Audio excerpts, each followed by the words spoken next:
facer cosas así tradicionales que nos interesaran un pouco das historias do pueblo, dos alrededores.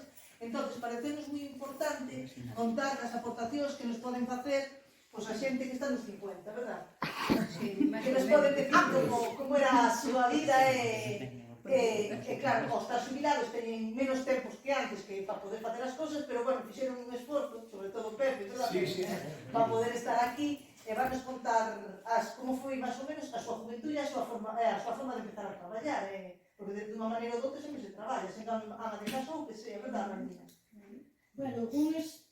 Moi duras, porque levantarte às 3 da mañá para darlle de comer, porque antes tiñes un par de vacas ou 3 ou 4 vacas, non era aquilo que tiñes que madrugar para darlle de comer aos animais, ordeñalas despois, e depois ir traballar con as 2-3 horas como máximo, porque non podías hostigalas no traballo, cargar o carro en Vilanova e marchar para o lado co carro cargado. Pídese fácil, pero non é tan fácil. Vir desde o Sobrado hasta Vilanova, cargando un carro con 2 vacas e volver para o Sobrado. Ten que espabilar e ser espabilado. Que non queríamos. Pois claro, é que nos dedicaban a coser, era cada un o que máis.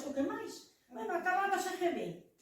Bueno, pois agora mira, vas para andar fulana a aprender a coser. E como en cada pueblo había 2 ou 3 modistas, claro, era o que facíamos.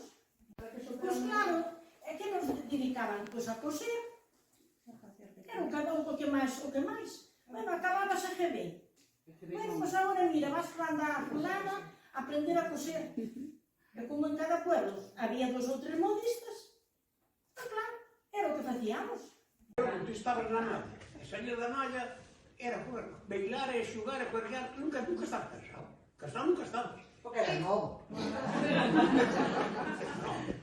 novo, nunca cansabas. Oiches, Pepe, daquela sangre fervía. Quen tiña mal, verdad? Non é que era. Era, eu.